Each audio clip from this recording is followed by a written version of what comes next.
This is Essentials on Apple Music. Spice Girls, Melanie C. Music's most influential artists and the stories behind their songs. Melanie C, self-titled album, stunner, came through, smashed it. Life lessons meets great collaborators in music, and all of a sudden it makes sense, right? Self-titled, it had to be. You know what? I'd contemplated it before, but it was never right. And I'm so pleased I didn't use up my go, because you only get one go at your self-titled album. To me, it is a life's journey, this album. That's what's really incredible about it. Everyone's albums tend to create a moment in time that you'll reflect upon later in life, or fans will reflect upon later in their lives. We're going to go through various songs on your Essentials right here that you put together, a combination of your work with Spice Girls as well as your journey as a solo artist. The legacy started with a simple laugh from Ginger Spice, from Jerry. And from there, it just dropped a hammer on the world. I mean, talk about a first statement. There's no intro, no 4 bars, just up straight in, no effing about. And I think back to that moment when the world first saw you as a band, and it was so quick and so instant. And you think back to that probably that moment when you shot the video was probably one of the last moments that your life felt normal. It was so exciting. It was so new. It was so different. And once that song dropped, once that video dropped, yeah, everything changed. It was amazing. I think the thing with WANNABE was we knew that had to be the first single or it would never see the light of day, because it couldn't follow anything else. You know, it was the introduction. It's like, we're the Spice Girls, we're a little bit crazy, and this is what it's all about, you know. So we went out there, and I think we felt really aware that we may be seen as a novelty band. You know, this might be a one-hit wonder, but we knew we had a beautiful record and some great songs to follow that up. Yeah. To Become One is the moment, I think, where even the most cynical music fan had to acknowledge, and everyone who was quote-unquote cool, who was listening to The Verve and Oasis and all these bands, they were all just like, that's a tune. To Become One's a tune. And they had to. Is that your northern accent? That's a tune. It's a tune, nice. That's a, you know, got to hand it to the girls. That's a tune. But it really was one of those moments, and I think that song is as close to a copyright as the band has ever recorded. Can you tell us a story about making that particular song, which fell on the same album as all these really fun, really, as you say, could have been seen as novelty hits, but this showed a real future? Well, To Become One was our first UK Christmas #1, which is a big deal. You know, it was always a big deal. And this was also co-written with Matt and Biff, who we'd written WANNABE with.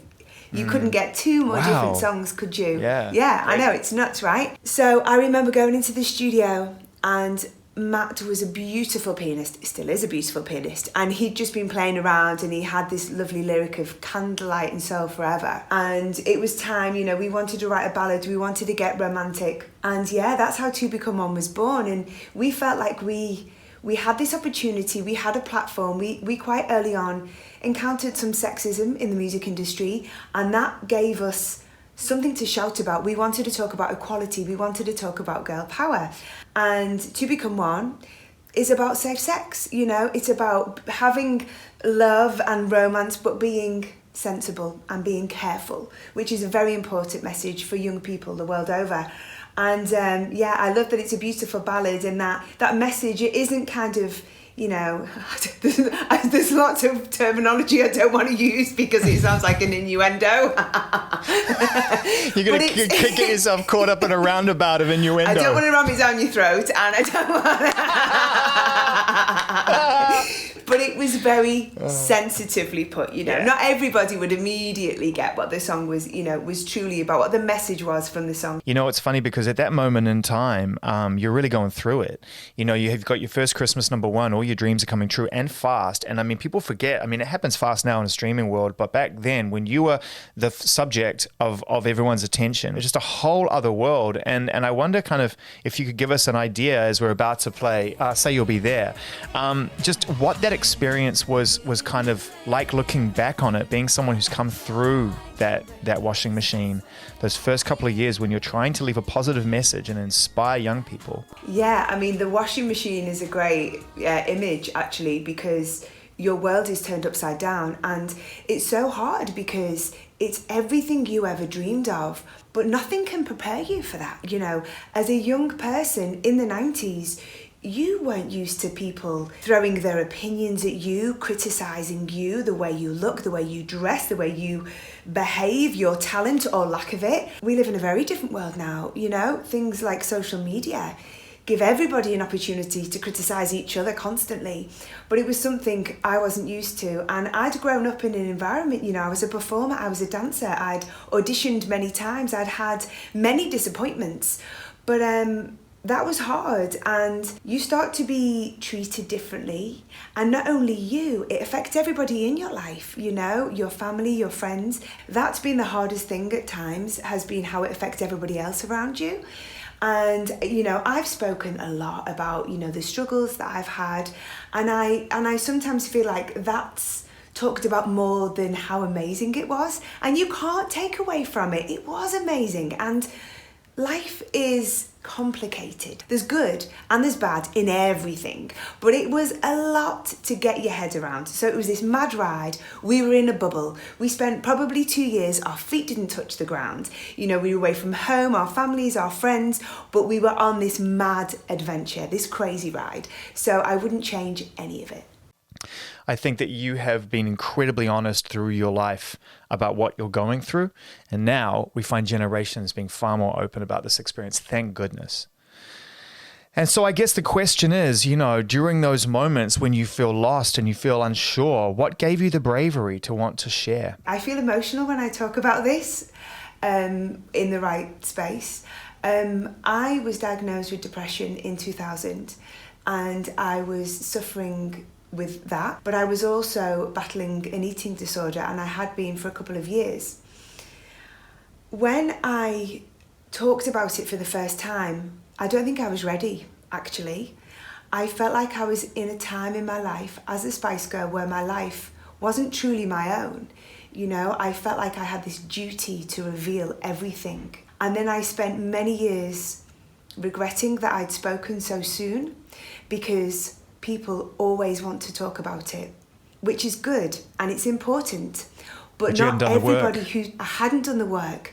Everything I was going to, I was ashamed. I was ashamed because the control had gone. I'd lost my self-control. So I had to tell everybody, I had to make my excuses. And as time went on, and I realised that people had actually benefited positively from me being open and honest, I started to feel good about it, and I started to get stronger, and I started to heal. And I'm so happy to see we do talk about it more openly. I want to take away the shame, I want to take away the stigma, because we're humans. At the end of the day, we are human beings. We all want and we all need and we all deserve the same things. You know, we all deserve to be happy. We all deserve to be loved and to love. And that's it. That's the be all and end all. Okay, number one album, boom, excellent, great. Thanks for coming. Way you go. Time for somebody else. You're not having it. You're not having it. In fact, you know what? We think it's a Spice world. That's what we think. And you were right. I mean, it went absolutely bonkers again. And you did the unthinkable. You put out a movie relating to a band, and you did 100 million in the box office. No one did that. But that's where artists fall flat. That's where you jumped the shark, as Fonzie would say. And you didn't. And so I wonder at this moment in time, as you're nearing toward a new millennium, fast, your second album is coming out, whether or not you're starting to wonder about the mortality of the band when the second album comes out, whether it's even dawning on you looking back on it, how long can this last? You know, I don't think we did at that point. And it's pretty crazy that we never thought beyond the band, you know, or maybe some members of the band did, you know, maybe some people had a bit more of a game plan.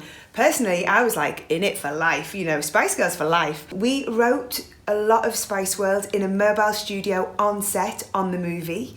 It was crazy. And a lot of that album was inspired by what we'd experienced, and we really had travelled the globe. In all the times that you've gotten back together with Jerry, for the reunion tours, for the friendships, for the cups of tea, to go and see the family, just the social time that you have as friends that we don't get to see. How do you approach her departure? How did you get to a place where you understood her thinking? Yeah, there was mixed emotions about it. I think we were shocked at the time, and obviously hurt and upset. But in all honesty, we did understand. you know, we were in this pressure cooker and she needed to get away. And as hard as it was what she had to do. And even though at the time it was hard for us, you know, we had to respect that. We got to get to a song like Stop, which I can imagine we're in greatest hits territory now. I mean, talk about the Guinness Book of Records of the fastest greatest hits ever created in the history of music. When it comes to playing that song live, I can imagine that in the reunion tour last year, when you see on the set list and you know something's coming up, you know it's about to go crazy because that one comes with all the movements. And so you get to see people kind of start to choreograph back with you. Is that just a real high point for you when it becomes a three-dimensional experience with the audience and not just two-dimensional? It is the best. I mean, there's nothing better than having people singing your song back at you. But then, yeah, incorporate some moves into that and it's just amazing. So we did the encore.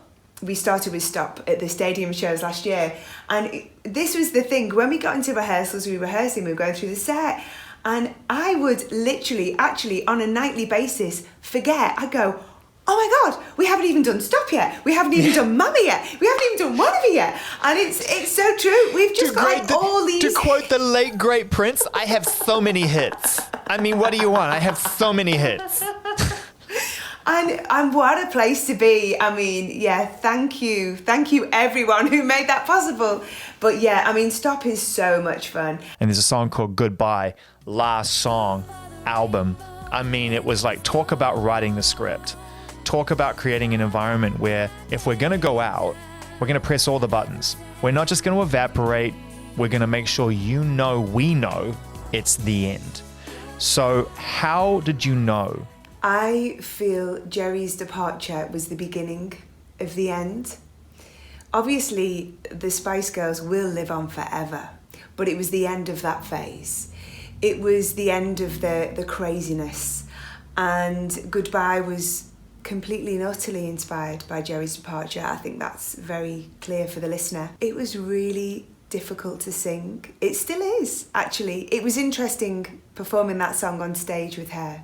She gave us her big public apology at Wembley Stadium last year, which we didn't expect. But yeah, it's a beautiful song. Again, another Matt and Biff wonderful collaboration, pop songwriting at its best. Whenever Spice Girls come back, there is this momentary hush of anticipation of, is this going to be the moment where it's going to be 1, 2, 3, 4, 5? And I wonder kind of how you personally feel knowing that these celebrations, not even about your ego or the legacy of the band, but it's a celebration. It's a moment for you and fans to enjoy, and she's just not a part of it. Yeah.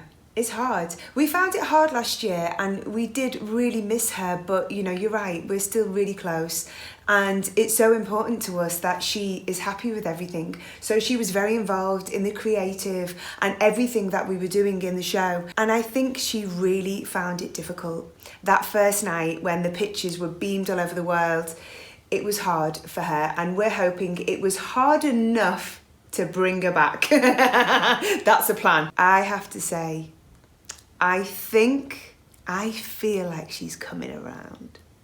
So we'll keep working on her, but just between you and me. Mel, last question, and it's going to be the hardest question you're going to have to answer, because so I've left it to the end so you can just hang up on me if you don't like it. Would you do it again? Would you make an album? It's one thing to get on stage. Would you get in the studio with the girls and would you do it again? Would you find a way to mature the experience and put it through the lens of who you are now? And people can say you're not girls anymore, but guess what? Beastie Boys weren't boys either. And I loved them every second I had them. Oh my goodness, yeah, what a band. Spice Girls, we talk about it and we would never want to force anything, but if it felt right, like everything we've ever done, if it felt like it was the thing we should do, then I'm sure we would do it.